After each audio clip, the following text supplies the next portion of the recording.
Good morning आप सभी को। सजग क्लासेस हिंदी में पुनः एक बार स्वागत है आप सभी का। और हम लोग सिद्ध साहित्य की बात कर रहे थे, आदिकाल शुरू किए थे। उसमें आदिकाल का नामकरण, प्रवृत्ति, विशेषताएं आदि देखने के बाद पृष्ठभूमि के पश्चात आ गए थे सिद्ध साहित्य पर। क्योंकि जब आदिकाल की काव्यधाराओं को देखने लगे तो उसमें सबसे पहले मुझे सिद्ध साहित्य मिल गया था। कल तो कुछ क्लासेस सिद्ध साहित्य पर हो चुकी थी और सिद्ध साहित्य को विशेष रूप से समझना है। तो आज उसके बाद सिद्धों में भी हम लोग सिद्धों की प्रवृत्तियां, ठीक है, सिद्धों के बारे में शोध कार्य करने वाले विद्वान कौन थे, सिद्धों की जानकारी कहाँ से मिलती है, या सिद्ध क्या होते हैं, इनकी साहित्यिक प्रवृत्तियां क्या थी, वो सभी देख लिए थे। आज सबसे पहले इनके बारे में देखना है कि प्रमुख सिद्ध कौन कौन से, प्रमुख सिद्ध कवि कौन कौन से हुए और उनकी रचनाएं कौन कौन सी हैं। चलिए शुरू करते हैं। तो टॉपिक डालिए प्रमुख सिद्ध कवि। प्रमुख सिद्ध कवि और उनकी रचनाएं। प्रमुख सिद्ध कवि और उनकी रचनाओं। सबसे पहले इसमें हम लोग सराहपा की बात करते हैं। सराहपा की बात सबसे पहले करते हैं। इसमें सबसे पहले किसे देखना है? सराहपा को देखना है। नंबर 1 सराहपा।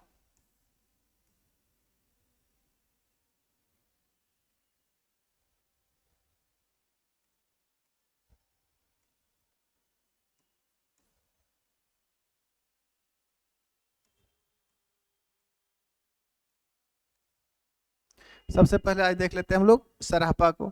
सबसे पहले ये बताइए कि सराहपा का समय क्या था और किस विद्वान ने सराहपा का समय क्या माना है। तो सराहपा का अगर समय देखें कि सराहपा का समय क्या हुआ था, सराहपा किस कालखंड में या इनका समय किस विद्वान ने क्या माना है, तो स्पष्ट पता चल जाएगा। सबसे पहले एक बात करते हैं समय की। सराहपा का समय क्या था? अगर हम रामकुमार वर्मा के अनुसार देखें, डॉक्टर रामकुमार वर्मा,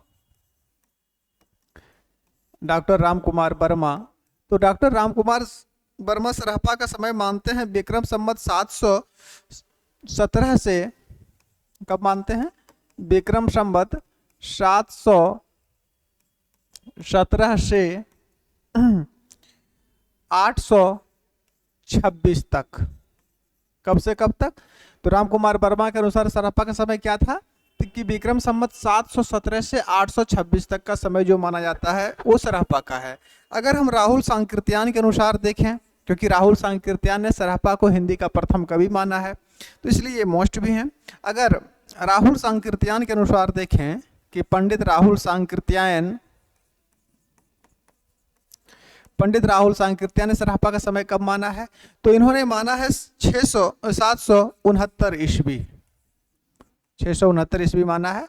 और ये टाइम जो है ये सर्वमान्य है, यही आप लोग को भी मानना है। रामकुमार वर्मा हालांकि विक्रम संवत 717 से लेके 1826 तक मानते हैं, लेकिन सराहपा का समय क्या माना जाएगा? 769 ईस्वी, जो सर्वमान्य समय है। किनके अनुसार? तो राहुल सांकृत्यायन के अनुसार भी है और सर्वमान्य भी है। ठीक है। अब इनके बारे में कुछ जानकारी। एक चीज ये बताइए कि सराहपा की जाति क्या थी? भक्ति काल, आदिकाल का समय है तो जाति प्रथा तो थी, वर्ण व्यवस्था तो समाज में थी ना। तो इनकी जाति क्या थी? ये जाति से ब्राह्मण थे। जाति से क्या थे? जाति से ये ब्राह्मण थे। कहाँ के रहने वाले थे, यानी कि इनका कार्यस्थल क्या था? ये कार्यस्थल या कार्य क्षेत्र, अगर कार्यस्थल और कार्य क्षेत्र को देखें तो ये नालंदा के थे, बिहार नालंदा, नालंदा का कार्यस्थल था। दो बातें हो गई, जाति ब्राह्मण, कार्यस्थल। ठीक है। इनके अन्य नाम क्या क्या हैं, इनको हम लोग देखते हैं। इनके अन्य नाम पूछे जाते हैं परीक्षाओं में, सराहपा ऐसे भी मोस्ट हैं। प्रमुख सिद्ध कवि, आज की क्लास को ज़्यादा नहीं हुई है, अभी शुरू ही हुई है। ये क्लास संख्या 4 है और आज सिद्ध को देख रहे थे, प्रमुख सिद्ध में सराहपा को किए। सराहपा का समय रामकुमार वर्मा के अनुसार 717 से लेकर 1826 ईस्वी तक, और राहुल सांकीर्तन के अनुसार 769 ईस्वी जो सर्वमान्य है। ये ब्राह्मण जाति से थे, इनका कार्य क्षेत्र नालंदा था। स्पष्ट है। आगे इनके अन्य नाम क्या हैं? सराहपा के अन्य नाम, अगर सराहपा के अन्य नाम की बात करें तो इनका एक नाम राहुल भद्र भी है। क्या एक नाम है? इनका एक नाम राहुल भद्र भी है। इनका एक नाम सरोज वज्र भी है, सरोज वज्र भी है। इनका एक नाम पद्म वज्र भी है, पद्म वज्र भी है। और इनका नाम लिखिए, और एक नाम सरोरूह भी है। 4 नाम सरोरूह, ये इनके अन्य नाम हो गए। सराहपा के अन्य नाम कितने हैं? तो सराहपा के अन्य नाम 4 हो गए। ठीक है। ये किसके समकालीन थे? तो सराहपा धर्मपाल के समकालीन थे। सराहपा धर्मपाल, धर्मपाल का समय कब से कब तक माना जाता है? इनका समय माना जाता है 769 ईस्वी से लेके 809 ईस्वी तक। धर्मपाल का जो समय है वो किसका समय था? धर्मपाल का समय क्या था? कब से कब तक था? 769 से लेके 809 ईस्वी तक सराहपा। ठीक है। किसके कब समकालीन थे? तो धर्मपाल के समकालीन थे। यहाँ पे प्रत्येक लाइन अपने आप में एक प्रश्न है, इस बात को याद रखें। अब सराहपा की रचनाओं की बात करते हैं। यहाँ तक तो बातें हो गई, इनके बारे में कुछ जानकारियां हो गई। अब सराहपा की बात करते हैं। सराहपा की कौन सी? सराहपा की रचनाओं के बारे में, इनकी रचनाएं कौन कौन सी हैं। तो देखिए, सराहपा की सारी रचनाएं उपलब्ध नहीं हैं। हालांकि इनकी 32 रचनाओं का उल्लेख मिलता है, परंतु वो 32 के 32 उपलब्ध नहीं है। एक बात लिख लीजिए कि सराहपा के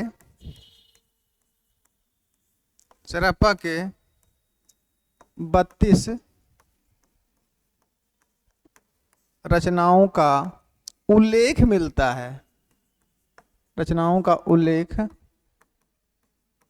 मिलता है, जिसमें से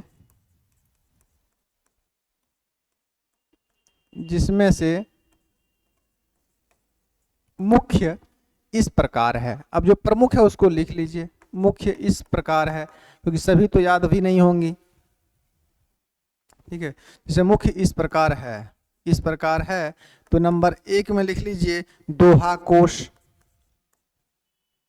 कौन सा?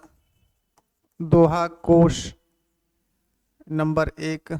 नंबर 2 में लिख लीजिए दोहा कोश चर्या गीति।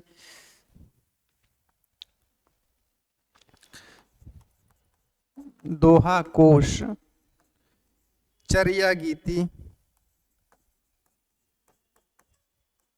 चर्या गीति। नंबर 3 में लिखिए दोहा कोश गीति, दोहा कोश गीति। नंबर 4 में दोहा कोश उपदेश गीति, यानी कि एक नाम अगर दोहा कोश याद रहा तो सब याद हो जाएगा। नंबर 4 दोहा कोश उपदेश गीति, दोहा कोश उपदेश गीति। ये 4 रचनाएं हुए। और आगे लिखते हैं, एक है काम कोश अमृत ब्रज गीति। नंबर 5 में लिख लीजिए सराहपा की 32 रचनाओं का उल्लेख मिलता है, जिसमें से मुख्य इस प्रकार हैं। पहला है दोहा कोश, दूसरा है दोहा कोश चर्या गीति, तीसरा है दोहा कोश गीति, और चौथा है दोहा कोश उपदेश गीति। ठीक है यहाँ तक। इसके बाद नंबर, ये 4 हो गया ना जी। नंबर 5, नंबर 5 की बात कर गए कि इनकी 5वीं रचना कौन सी है? तो 5वीं रचना लिख लीजिए काम कोश अमृत,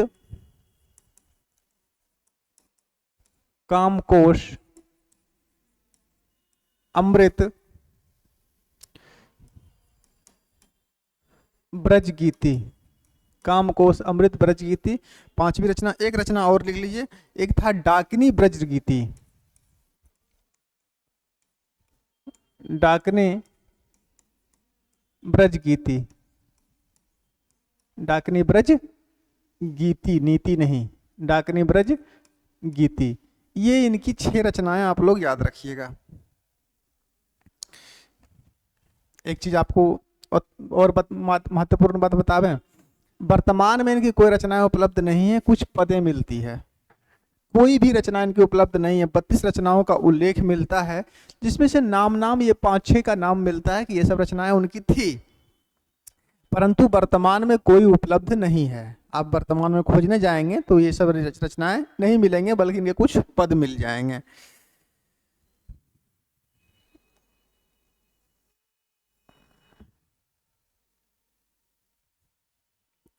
अब इनके बारे में कुछ महत्वपूर्ण बातें समझिए। महत्वपूर्ण बातें ये, इसको विशेष कर लीजिए, विशेष तथ्य। विशेष तथ्य एक चीज ये बताइए, इनका ओरिजिनल नाम जो था वो राहुल भद्र था, तो राहुल भद्र से इनका नाम सराहपा क्यों पड़ गया?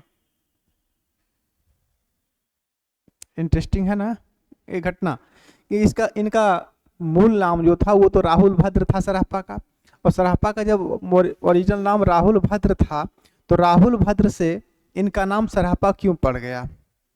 ये कहानी इस प्रकार है कि इन्होंने सराहपा, सर का अर्थात होता है तीर, तीर चलाने वाली एक लड़की से विवाह किया था और इनका नाम सराहपा पड़ गया, ऐसा इतिहास ग्रंथ का मानना है। और राहुल सांकृत्यायन ने तो इसे हिंदी का पहला कवि भी माना है, जब इन काल विभाजन कर रहे थे और आदिकाल के प्रारंभ में ही इनको देख लिए थे। तो इनके बारे में कुछ विशेष बातें आप लोग याद रखें। नंबर एक में याद रखिए कि सराहपा का मूल नाम, ज्यादा नहीं, मूल बातें जहां से परीक्षा में प्रश्न पूछा जा सकते हैं। सराहपा का मूल नाम राहुल भद्र था, राहुल भद्र था, ठीक है। इनका मूल नाम क्या था? तो राहुल भद्र था, परंतु इन्होंने सर अर्थात तीर चलाने वाली लड़की से विवाह किया, इसीलिए इनका नाम सराहपा पड़ गया। चलिए नंबर 2 बातें, राहुल सांकृत्यायन ने इनको हिंदी का पहला कवि माना है। राहुल सांकृत्यायन ने इन्हें हिंदी का क्या माना है? प्रथम कवि माना, प्रथम कवि माना है। और ये बात तो सर्वमान्य भी है ना, कि राहुल सांकृत्यायन ने सराहपा को हिंदी का प्रथम कवि माना, तो ये बात सर्वमान्य भी है, इसमें कोई इंतु किंतु परंतु नहीं है। अच्छा, सिद्धों की संख्या कितनी थी? सिद्धों की संख्या 84 थी। तो 84 सिद्धों में ये कालक्रम की दृष्टि से कैसे, कौन से सिद्ध हुए थे? प्रथम सिद्ध हुए थे। एक बात ये भी याद रखिएगा, 84 सिद्धों में कालक्रम की दृष्टि से, 84 सिद्धों में कालक्रम की दृष्टि से ये प्रथम सिद्ध हुए, ये प्रथम सिद्ध हुए। कालक्रम की दृष्टि से क्या हुए? प्रथम सिद्ध हुए। ये सिद्धों में एक सहजयान और एक था महासुखवाद। ये लाइन मोस्ट है, थोड़ी इसके पर थोड़ा ध्यान दीजिएगा। ये सिद्धों में, ये मतलब सराहपा, ये सिद्धों में सहजयान, ये सिद्धों में सहजयान एवं महासुखवाद, ये सिद्धों में सहजयान एवं महासुखवाद के महासुखवाद के प्रवर्तक हैं। कौन? सरहप्पा। कुछ बातें याद रखिएगा, ये सिद्धों में सहजयान और महासुखवाद के प्रवर्तक हैं। कौन प्रवर्तक हैं? तो सरहप्पा प्रवर्तक। इनके बारे में कुछ बातें और लिखाते हैं, इतना लिख लीजिए। उसके पश्चात 4 हो गई, कुछ बातें और।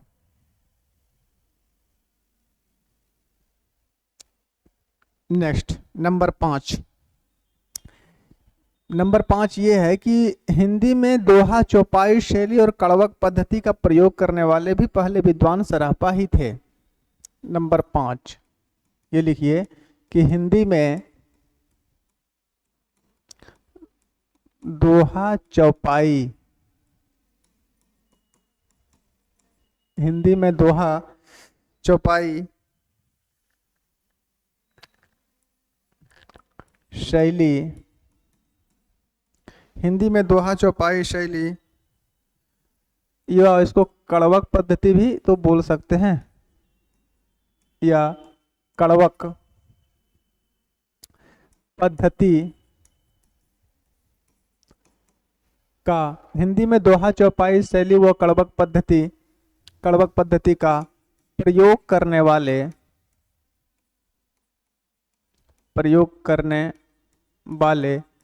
प्रथम विद्वान कौन हुए? प्रथम विद्वान ने, प्रथम विद्वान के स्थान पर प्रथम कवि लिखिए।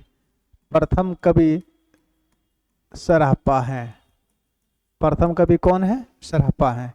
यहाँ पे विशेष तथ्य की प्रत्येक लाइन अपने आप में एक प्रश्न है, इसलिए थोड़ा इस पर ध्यान दीजिएगा। सरहप्पा द्वारा रचित साहित्य जो है वो उपदेशात्मक या इसमें या किसमें की प्रधानता है? तो लिख सकते हैं एक लाइन और, सरहप्पा द्वारा रचित साहित्य में उपदेश व शांत रस की प्रधानता है। उपदेश व शांत रस की प्रधानता है। इसमें किसकी प्रधानता है? तो इनके द्वारा रचित साहित्य में उपदेश और शांत रस की प्रधानता है। तो ये बातें हो गई सरहप्पा के बारे में। बहुत अच्छे से इनको समझ भी लिए हैं, एक बार थोड़ा देख लीजिए। आज सबसे पहले सरहप्पा को शुरू किए, और सरहप्पा का समय क्या है, इनके बारे में कुछ विशेष तथ्य देखने के पश्चात इनके अन्य नाम। सरहप्पा धर्मपाल के समकालीन थे, महत्वपूर्ण बात ये भी है, परीक्षा में पूछी जा सकती है। इनकी रचनाओं में ये सब रचनाओं का उल्लेख मिलता है, और उनके बारे में विशेष तथ्य जो है वो प्रत्येक लाइन यहाँ का अपने आप में एक प्रश्न है, इसलिए थोड़ा इस पर ध्यान दीजिएगा। और इतनी बातें आप लोगों को एकत्रित कहीं एक जगह नहीं मिलेगी, इसलिए इसको लिख लीजिए। तो सरहप्पा द्वारा रचित साहित्य में उपदेश और शांत रस की प्रधानता। इन्होंने जिस साहित्य की रचना की वो उपदेशात्मक है, ठीक है, उससे आध्यात्मिक ज्ञान की प्राप्ति भी होती है, और उनके सिद्धों की शक्तियों का एहसास भी होता है, और उसमें शांत रस की प्रधानता है। चलिए अब इनके बाद दूसरे सिद्ध कवि पर चलते हैं, शबरपा। दूसरे सिद्ध कवि कौन है? शबरपा। इन्हीं के शिष्य थे। ये शिष्य गुरु परंपरा हम लिखा देंगे आगे, पहले प्रमुख कवियों को देख लीजिए। दूसरे सिद्ध कौन हुए? शबरपा। ये दूसरे सिद्ध कवि हुए थे। चलिए इनको देखते हैं।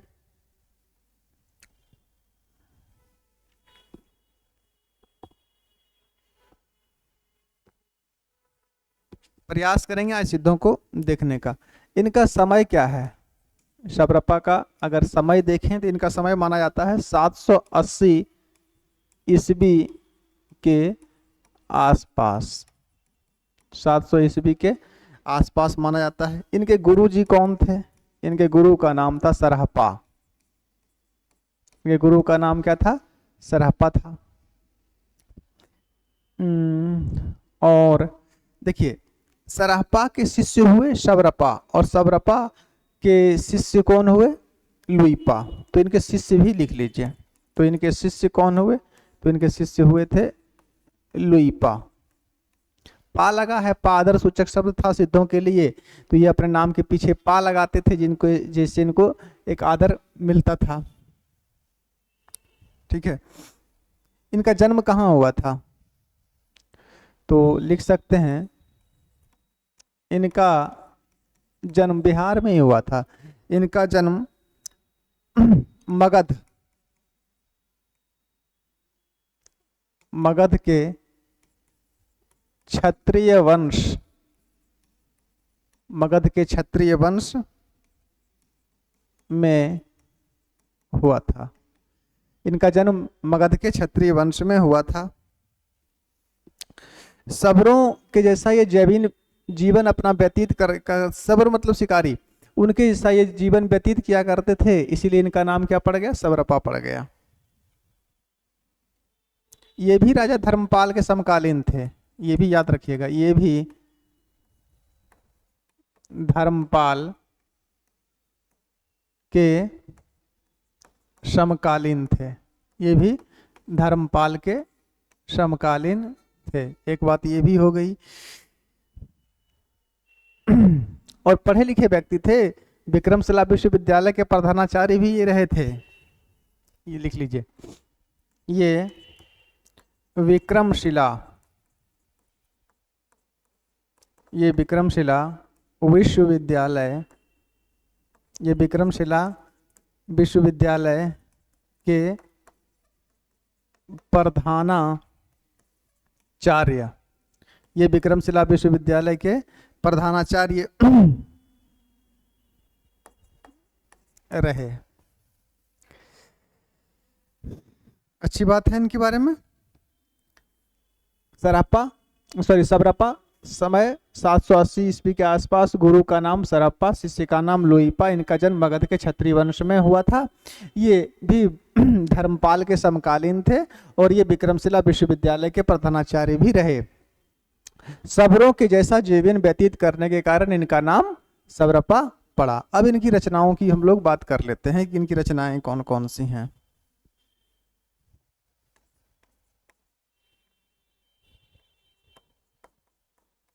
रचनाएं, अगर रचनाओं की बात करें तो इनकी पहली रचना है चर्या पद, मोस्ट है, ये पूछी भी जाती है, चर्या पद।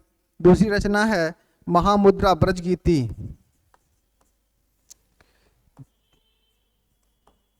महामुद्रा वज्र गीति। तीसरी रचना है ब्रज योगिनी साधन, तीसरी रचना ब्रज योगिनी, ब्रज योगिनी साधन, साधना नहीं है, साधन है। और चौथा लिख लीजिए शून्यता दृष्टि, शून्यता दृष्टि। ये इनकी ये 4 रचनाएं हो गई। तो एक पेज में ये समाप्त भी हो गए। सरापा इस कालखंड के सबसे महान कवि हुए थे, 84 सिद्धों में उनका पहला स्थान था, तो उनको थोड़ा विस्तार से देख लिए। तो सरापा के बाद आ गए शबरपा, शबरपा के बारे में इतना पर्याप्त है। इनके बाद चलते हैं नंबर 3, तीसरे सिद्ध पर, इनका नाम है लुइपा, नंबर 3, और लिखिए लुइपा, लुइपा। लुइपा का समय कब से कब तक माना जाता है या कब समय है इनका, विस्तृत जानकारी तो मिलती नहीं है। अगर समय की बात करें तो लुइपा का समय देखें तो लुइपा का समय कब से कब तक होगा, ये 773 ईस्वी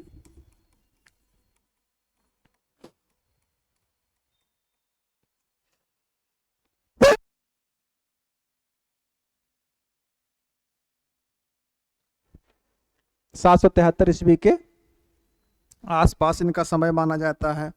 गुरु कौन थे इनके, अभी तुरंत बताए थे, गुरु का नाम शबरपा था। और सवरपा के ये शिष्य हुए थे। गुरु का नाम सवरपा। समय 773 ईस्वी के आसपास गुरु का नाम सवरपा। ये भी धर्मपाल के समकालीन थे। एक बात ये भी रखिएगा, ये भी राजा धर्मपाल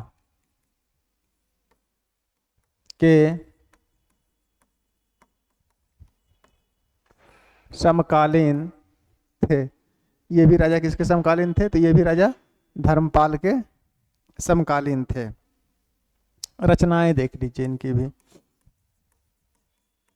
रचनाएं ज़्यादा नहीं लिखनी है, जो मोस्ट रचना इनकी है वो लिख लीजिए। नंबर 1 बुद्ध्योदय। पहली रचना इनके कौन सी है?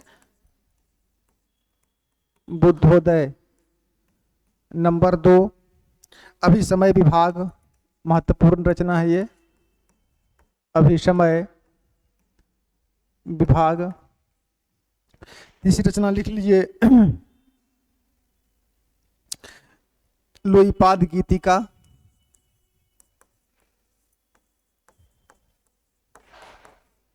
लोईपाद गीतिका, ये इनकी तीसरी रचना हो गई।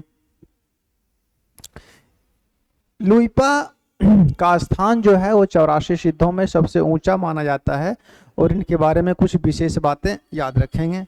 पहली बात इनके बारे में ये याद रखेंगे कि साधना की दृष्टि से 84 सिद्धों में सबसे ऊंचा स्थान है इनका, साधना की दृष्टि से। ठीक है, समय की दृष्टि से नहीं बल्कि साधना की दृष्टि से। ये बहुत बड़े साधक भी हुए थे और जिसके कारण इनके शिष्य भी बने थे उड़ीसा के राजा। बताते हैं आगे।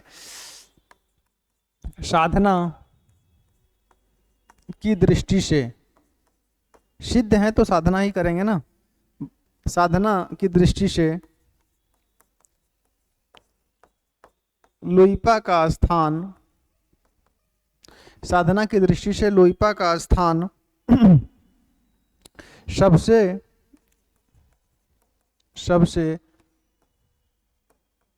ऊंचा माना जाता है। साधना की दृष्टि से लोईपा का स्थान सबसे ऊंचा माना जाता है। इनकी साधना से ही प्रभावित होकर इनके साधना के प्रभाव को देखकर उड़ीसा के जो तत्कालिक शासक थे और उनके मंत्री जो थे वो इनके शिष्य बन गए थे। इनकी साधना को देखते हुए, लोईपा की साधना को देखते हुए उस समय जो उड़ीसा के राजा थे और वहाँ के महामंत्री थे वो इनकी साधना से इतना प्रभावित हुए थे कि वो दोनों सिद्ध बन गए थे। ये बात भी लिख लीजिए। और उनका नाम क्या था?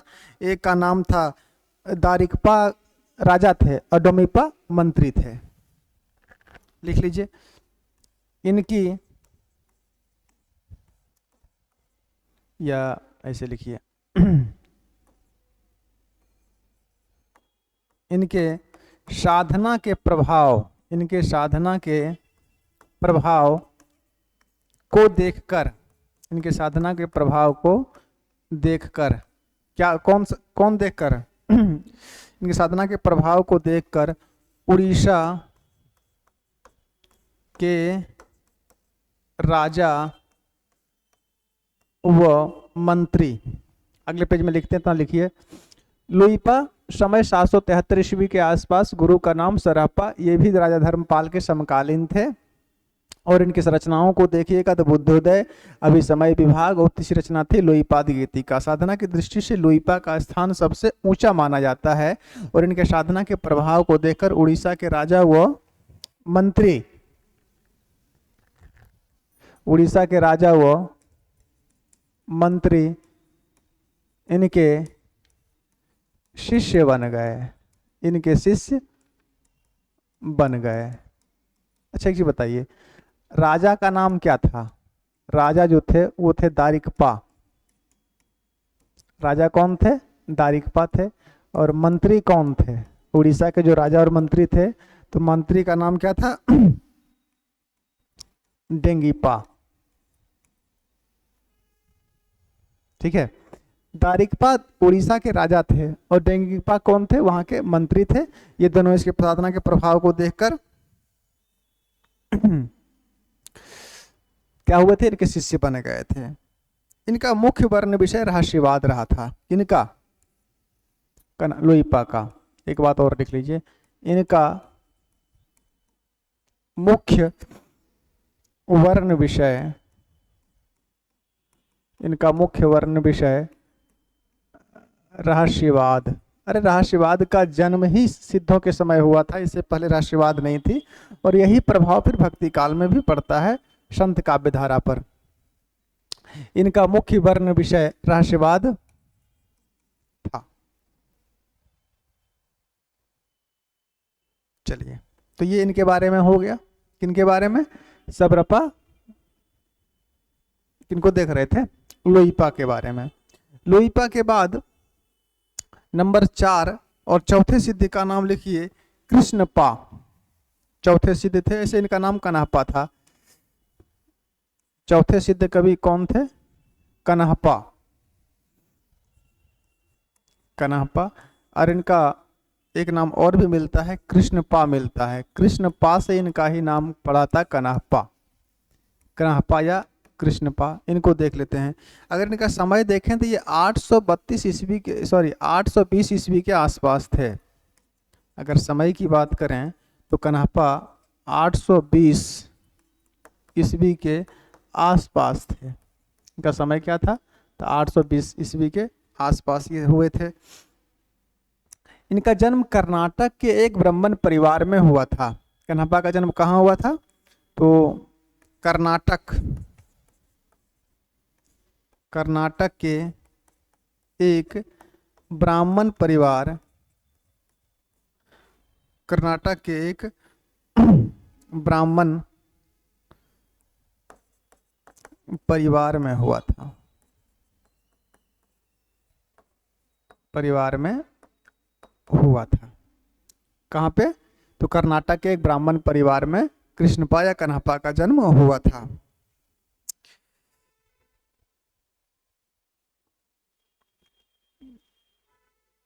कुछ बातें और लिख लीजिए। ये राजा देवपाल के समकालीन थे। पूछा जा सकता है ये किसके समकालीन थे या नहीं थे, प्रश्न पूछ सकते हैं। तो ये राजा देवपाल, देवपाल के समकालीन थे। इतना लिखिए, फिर आगे चलते हैं। ये राजा देवपाल के, आज सिद्ध साहित्य को समाप्त कर लेंगे, इसमें कोई शंका नहीं है। कुछ अन्य सिद्धों को देखने के बाद गुरु शिष्य परंपरा देख लेंगे, तो आज सिद्ध साहित्य समाप्त कर ही छोड़ेंगे। चलिए, तो कन्हपा समय 820 के आसपास, ये कर्नाटक के एक ब्राह्मण परिवार में इनका जन्म हुआ था। ये राजा देवपाल के समकालीन थे। इनकी रचनाओं को देखिए। अगर इनकी रचनाओं की बात करें तो चर्यापद विनिश्चय इनका एक रचना है, रचना है। रचनाओं में नंबर 1 में लिख लीजिए चर्या, चर्या चर्या विनिश्चय, चर्या चर्या विनिश्चय।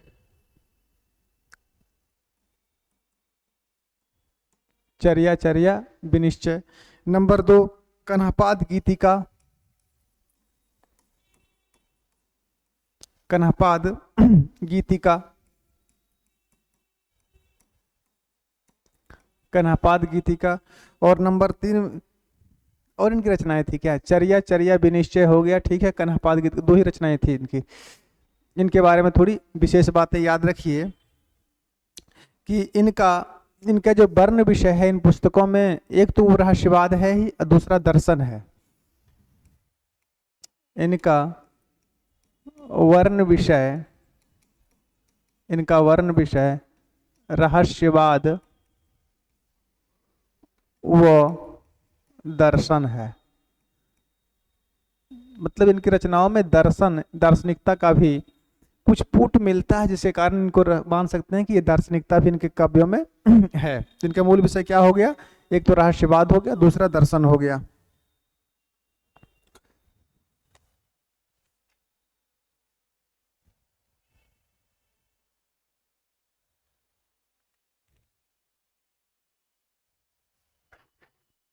एक बात इनके बारे में याद रखिएगा, सिद्धों में ये एक बड़े विद्वान कवि थे तथा इनकी विद्वता किनकी विद्वता? कन्हप्पा की। तथा इनकी विद्वता को देखकर अधिकांश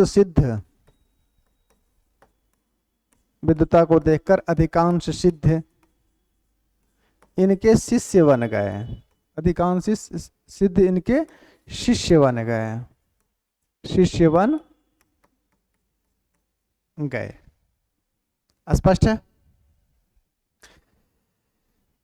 सिद्धों में ये एक बड़े विद्वान कवि थे तथा इनकी विद्वता को देखकर अधिकांश सिद्ध इनके क्या बन गए? शिष्य बन गए। तो ये चौथे सिद्ध हो गए।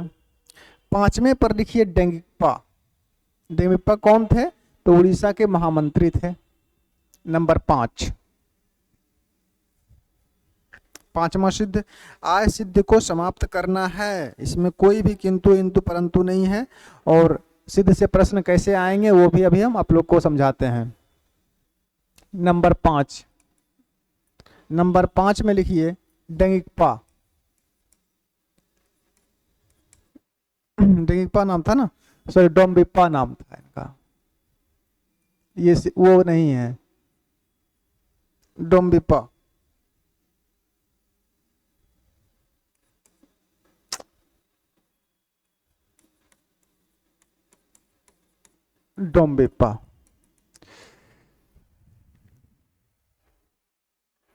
डोम्बिप्पा वो ये जो हैं ये उड़ीसा वाले नहीं हैं, ये दूसरे हैं।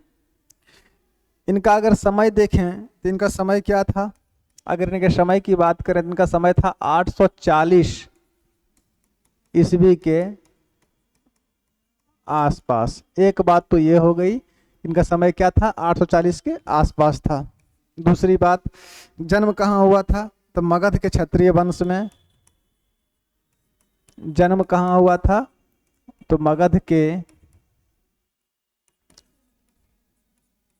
क्षत्रिय वंश में। और कुछ बातें, गुरु कौन थे इनके? गुरु तो याद रखना ही पड़ेगा सिद्धों में। गुरु तो इनके गुरु का नाम, गुरु कौन थे? इनके गुरु का नाम था विरूपा। गुरु का नाम क्या था? तो गुरु का नाम विरूपा था।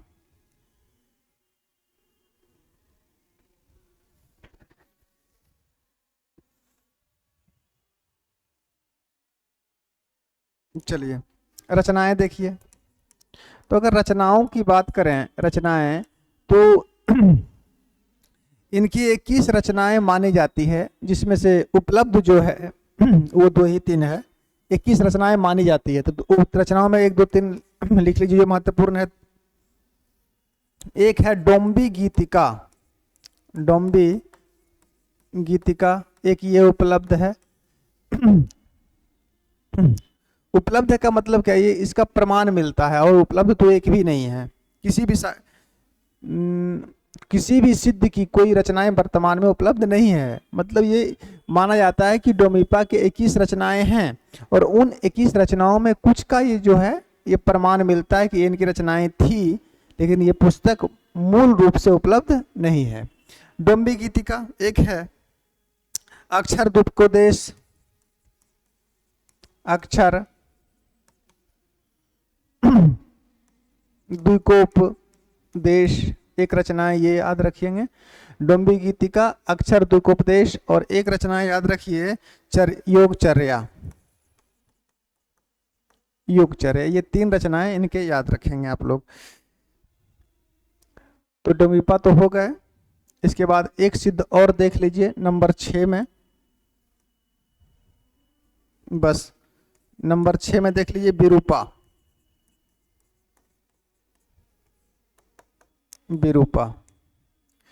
बस 2 लाइन में इनके बारे में।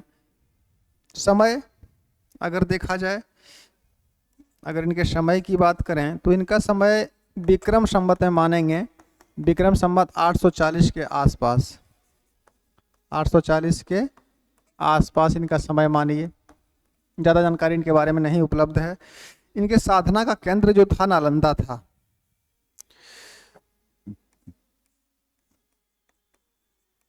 साधना केंद्र नालंदा, साधना केंद्र कहाँ था इनका? नालंदा था। एक बात इनके बारे में याद रखिए, ये पर्यटनशील थे, मतलब घूमते रहते थे। ये पर्यटनशील थे, एक बात ये इनके बारे में। और इनकी एक रचना है, उसको लिख लीजिए।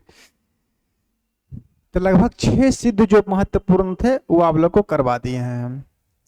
अभी और सिद्धों के बारे में बताएंगे कि कौन किसके शिष्य थे, कौन किसके गुरु थे, ये जरूरी भी है आप लोग के लिए। हो गया। इनकी एक रचना लिख लीजिए। एक ही है तो रचना कर लीजिए। रचना इनकी एक कौन सी है? इनकी एक रचना है योग दर्शन शास्त्र, योग दर्शन सार। बस ये इनकी एक रचना हो गई। तो आप लोग कितने सिद्ध करा दिए हैं हम? 6। अब हम चलते हैं गुरु शिष्य परंपरा में।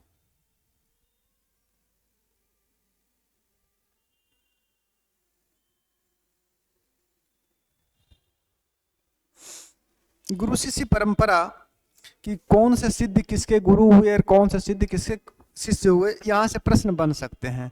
और उसके बाद प्रमुख सिद्धों के कुछ हम कल्याणकारी बातें भी लिख लीजिएंगे। तो या पहले एक काम कीजिए, पहले आप लोग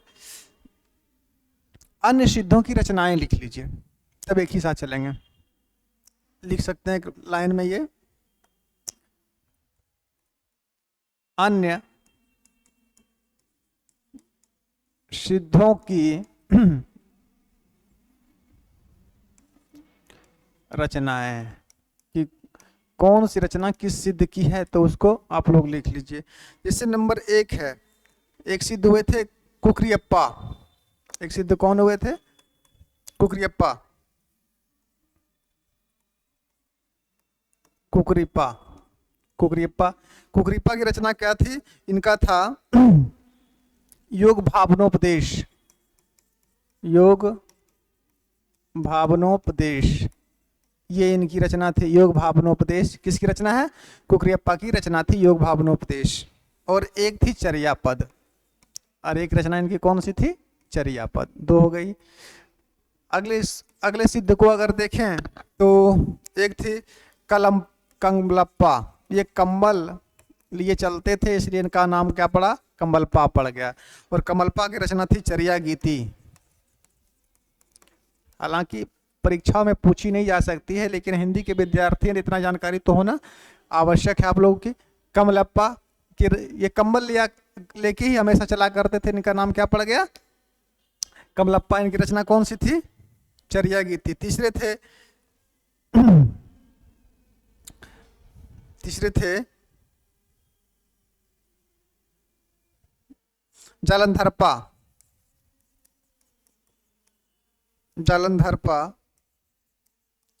जालंधरप्पा की रचना कौन सी थी? जालंधरप्पा की रचना थी विभुक्त मंजरी गीति। विभुक्त मंजरी गीति, एक इनकी रचना ये थी। और एक था दारिकप्पा। दारिकप्पा कौन थे? यही ना, उड़ीसा के राजा थे, जो लुइपा के सिद्ध के प्रभाव को देखकर वहां के राजा वहां पर इनके ये भी सिद्ध बन गए थे, दारिकप्पा। तो दारिकप्पा की रचना कौन सी थी? यह थी महागुहोपदेश तत्वोपदेश।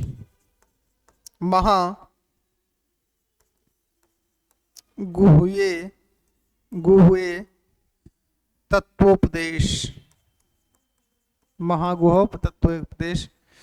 ये 4 सिद्ध। एक और नाम लिखिए, भूसुकपा, भूसुकपा। भूसुकपा की अगर रचना की बात करें तो इनकी रचना थी बोधिचर्यावतार,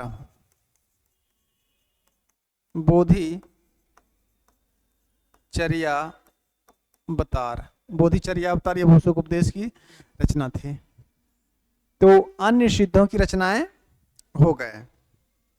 अब हम देखते हैं कि सिद्धों में कौन से सिद्ध शिष्य थे और कौन किसके गुरु थे। तो लिख सकते हैं सिद्ध कवि की गुरु शिष्य परंपरा, और ये महत्वपूर्ण है भी आप लोगों के लिए।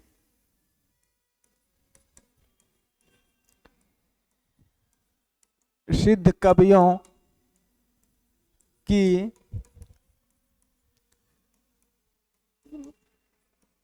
गुरु शिष्य परंपरा, ये महत्वपूर्ण है। इससे ये पता चलेगा कि कौन किसके शिष्य थे और कौन किसके गुरु थे। इधर लिख लीजिए आप लोग शिष्य, एक तरफ कर लीजिए शिष्य और एक तरफ कर लीजिए गुरु, एक तरफ शिष्य और एक तरफ गुरु कर लीजिए। जैसे मान लीजिए कि एक हुए शबरपा, तो शबरपा के गुरु कौन थे? शबरपा के गुरु थे सरहपा। शबरपा के गुरु कौन थे? तो सरहपा हो गए। एक हुए लुईपा, लुईपा, तो लुईपा के गुरु कौन थे? तो लुईपा के गुरु थे शबरपा। इससे याद रहेगा और ये परीक्षा की दृष्टि से उपयोगी भी है, महत्वपूर्ण बिंदु है। थोड़ा आप लोग ध्यान दें कि सिद्ध कवियों के गुरु शिष्य परंपरा को देखें तो शबरपा के गुरु कौन हुए? सरहपा। अब सरहपा के गुरु कौन हुए इसकी जानकारी नहीं मिलती है। उसके बाद लुईपा, लुईपा के गुरु कौन थे? शबरपा। नंबर 3 कन्हपा, कन्हपा, कन्हपा के गुरु कौन थे? ये थे विरूपा, विरूपा। और एक नाम और भी मिलता है कहीं कहीं, कन्हपा के गुरु विरूपा और जालंधरपा भी मिलता है, तो ये भी लिख लीजिएगा जालंधरपा, ये भी इनका नाम मिलता है। नंबर 4 पे आ जाइए डोम्भिपा, डोम्भिपा। डोम्भिपा की अगर बात करें कि डोम्भिपा के गुरु कौन थे, तो डोम्भिपा के गुरु थे विरूपा, ये डोम्भिपा के भी गुरु थे विरूपा। और नंबर 5 दारिकपा, तो दारिकपा के गुरु तो लुईपा थे ही, दारिकपा। दारिकपा के गुरु कौन थे? दारिकपा के गुरु थे लुईपा।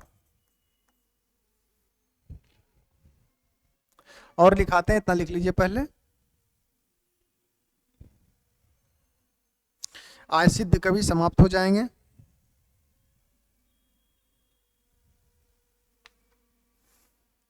पांच हो गए, कुछ और 5 नंबर 6 में आ जाइए डेंगिपा, डेंगिपा। तो डेंगिपा के गुरु कौन थे? तो डेंगिपा के गुरु थे लुईपा, इनके भी गुरु कौन थे? इनके भी गुरु लुईपा ही थे। नंबर 7 लिख लीजिए तिलोपा, तिलोपा। तिलोपा के गुरु कौन थे? तुलीपा के गुरु थे विजयप्पा, विजयप्पा, ये इनके गुरु थे विजयप्पा। और एक और कुकरियप्पा, महत्वपूर्ण है, ये भी परीक्षा में पूछी जा सकती है, कुकरियप्पा। कुकरियप्पा के गुरु कौन थे? कुकरियप्पा के गुरु थे चरपटिया, चरपटिया। तो ये हो गया सिद्धों की गुरु शिष्य परंपरा। इससे अधिक परीक्षा में प्रश्न नहीं आएंगे। तो आप लोग को पूरा सिद्ध साहित्य समझा दिया गया है। और सिद्ध साहित्य के बाद अब है नाथ साहित्य। तो नाथ साहित्य कहाँ से आया और नाथ साहित्य में थोड़ा नाथों का विकास क्रम आप लोग को कल हम समझाएंगे कि नाथ साहित्य में। और यहाँ पे ये चीज़ें आपको सिद्ध में भी हम समझा सकते थे, लेकिन सिद्ध में इसलिए नहीं समझाया क्योंकि नाथ में उसको समझाना अनिवार्य पड़ जाता है। तो कल आप लोग को नाथ का और सिद्ध दोनों का उद्भव कैसे हुआ ये हम समझाएंगे। सिद्ध साहित्य के बारे में इतना पर्याप्त था। आप लोग जो विद्यार्थी नए हैं, वो अगर जिनका टीजीटी, पीजीटी या नेट जीआरएफ है, वो बच्चे ग्रुप से जुड़ जाएं तो ज़्यादा फायदा रहेगा, क्योंकि क्वेश्चन जो कराए जाते हैं या डिस्कशन बच्चों के साथ कभी कभार हम जो करते हैं तो वो इसी ग्रुप में किया जाता है। ये व्हाट्सएप ग्रुप है 95 70 40 80 13, इस पर एक व्हाट्सएप ग्रुप चलता है, ठीक है। इस पर एक व्हाट्सएप ग्रुप है, इस ग्रुप में जुड़ जाएंगे तो वो बच्चे जिनको बहुत सारे क्लास क्या होता है नहीं मिलता है, तो उनको यहाँ पे या फिर कोई समस्या है उनको, तो इस ग्रुप में वो उसका समस्या का समाधान किया जाता है। तो आप इस नंबर पर मैसेज करके कर दें और सीधा लिख दें कि मुझे हिंदी वाले ग्रुप से जोड़ दिया जाए, तो आपको इस ग्रुप में ऐड कर दिया जाएगा, ठीक है। उसमें क्या है कि परीक्षा के उपयोगी से जो क्वेश्चन होना चाहिए, चाहे वो परीक्षा नेट जीआरएफ की हो, टीजीटी हो, पीजीटी हो, एस्टेट हो, जिसकी भी हो, लेकिन हाँ हिंदी होनी चाहिए। तो उसके लिए इस ग्रुप में पर्याप्त क्वेश्चन भी मिलते रहता है, डिस्कशन भी कभी कभार हम करा देते हैं कुछ क्वेश्चनों का, क्योंकि क्वेश्चन अधिकांशतः यूट्यूब पर नहीं हो पाता है, वो ग्रुप में ही होता है। या और कुछ बातें जो बच्चों के साथ कभी उनकी समस्याओं को का समाधान हम लोग करते हैं, तो वो इसमें भी इस ग्रुप से होता है। तो ये ग्रुप बच्चों के लिए फ़ायदेमंद है। स्टडी मटेरियल भी लगभग इसी ग्रुप में आपको पीडीएफ रूप में मिल जाएगी। तो आज की इस क्लास में इतना ही, और कल से हम लोग नाथ साहित्य को देखेंगे। आज सिद्ध साहित्य समाप्त हुआ। तो आज के लिए इतना ही, धन्यवाद आप सभी का।